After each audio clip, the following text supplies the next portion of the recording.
मोदी जब जब डरता है ईडी को आगे करता है, मोदी जब जब डरता है ईडी को आगे करता है, ये जानबूझ के घोषणा करता है।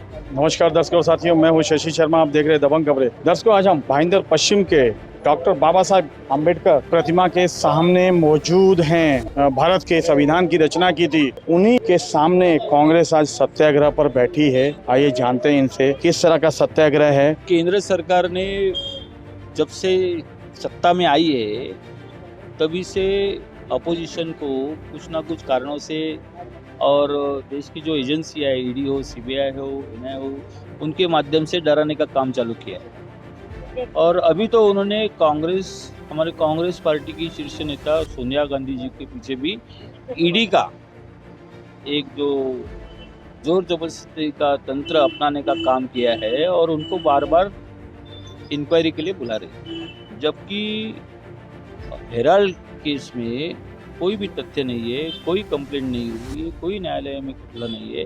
और ऐसे होते हुए भी सोनिया गांधी जी को बुला के उनकी 2 घंटा, 4 घंटा, 3 घंटा पूछताछ करने का काम और देश के सामने फिर से एक बार झूठ फैलाने का काम केंद्र सरकार कर रही है। देश की एजेंसियां कार्य करती है, जांच करती है, लेकिन जांच के बाद पता चलता है कि जिस पे आरोप प्रत्यारोप लगे हैं वो सही है गलत है, लेकिन कर नहीं तो डर क्यों? हम यहाँ पर जो आज सत्याग्रह के लिए बैठे हैं ना, ये गांधीवादी तरीका है। एक वक्त था जब ब्रिटिश राज जुल्म करता था और हमारे गांधी जी सत्याग्रह का जो है रास्ता अपनाते थे। हम आज यहाँ पर वही जुल्म के खिलाफ है, क्योंकि अगर हमने अगर कोई गुनाह किया ही नहीं तो हम डरे क्यों? और अगर गुनाह नहीं किया तो आप हम पर ये जुल्म कर क्यों रहे हो? आप अपनी एजेंसी है उसका, आज तक अगर आप इतिहास उठाकर देखो तो ऐसी केंद्र की एजेंसी का इस्तेमाल कभी भी नहीं किया गया। ये चाहते हैं कि विरोधी पक्ष पूरी तरह से खत्म हो जाए। हमारे बीच कुछ महिलाएं भी हैं, उनसे भी जानते हैं। क्या कहेंगी मैडम आप? मैडम क्या कहेंगी आप? मैं यही कहूँगी कि हाँ, सोनिया गांधी जैसे कांग्रेस पार्टी के लिए, कांग्रेस पार्टी हरदम गांधीवादी है और वो सोनिया जी के साथ है। इस तरह जैसे मोदी जी डर के सबको ईडी लगाने का काम जो उन्होंने चालू किया है, वो हिसाब से हम लोग सत्याग्रह कर अपोजिशन कोई, विरोधी पक्ष नेता कोई। क्या कहेंगी मैडम आप? यही जो प्रमोद सावंत सर ने बोला है और जुबेर सर ने बोला है कि जो मतलब उनके साथ हैं उनके साथ ही रहेंगे और जिस तरह से किया गया है वो गलत किया गया है। मैडम, आज जो सत्याग्रह है वो किस लिए? सोनिया गांधी के लिए। सोनिया गांधी के लिए किस लिए ये सत्याग्रह जो उनको आरडी ऑफिस में।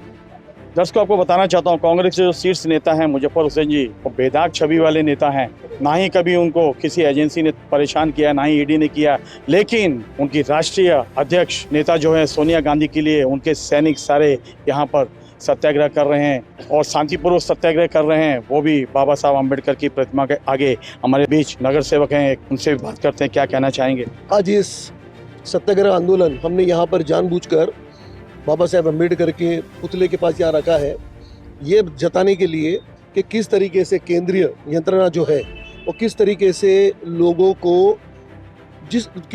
लोगों को परेशान कर रही है। हमारी राष्ट्रीय अध्यक्षा सोनिया गांधी, नेशनल हेराल्ड का जो केस है वो 2015 या 2017 में बंद हो चुका था। उसके बाद में ये वापस से इस केस को उठाया गया। एक महिला को 10-10 घंटे, 12-12 घंटे जो अभी अस्पताल में एडमिट थी, वहाँ से निकली, उसके दूसरे दिन उसको वहाँ पर बुलाया गया और मुसलसल 5 दिन 6 दिन से वो मुसलसल 6 बार से उसको वहाँ पर बुलाया गया और 8-8, 10-10 घंटे वहाँ बिठाए जा रहे। ये किसी तरह से हम ये जताना चाहते हैं कि ये जिस तरीके से ईडी और जिस तरीके से सेंट्रल एजेंसीज काम कर रही है, ये दुर्भाग्यपूर्ण है देश के लिए। मैं आपको और बताता चलूँ कि मैं आपको इतिहास बताता चलूँ कि एडोल्फ हिटलर उस ज़माने के अंदर उसने भी जब डिक्टेटरशिप किया था तो उसने भी इसी तरह के से ये सारे काम किया था। सारी के सारी उस वक्त की जो मीडिया थी, उस वक्त की जो यंत्रणा थी, उसने अपने सब पर कब्जा किया था। और वही काम जो है मौजूदा सेंट्रल गवर्नमेंट जो है, मौजूदा सरकार जो यही काम कर रही है। इन्होंने बेबाक तरीके से कहा है, लेकिन जिस तरीके से पूरे देश में सत्याग्रह हो रहे हैं, कांग्रेस के पदाधिकारी कर रहे हैं, अब इन सत्याग्रह की गूंज कितनी गूंजती है और प्रधानमंत्री के कानों तक पहुंचती है, ये तो आने वाला वक्त ही बताएगा। कैमरामैन प्रभात मिंदा के साथ शशि शर्मा।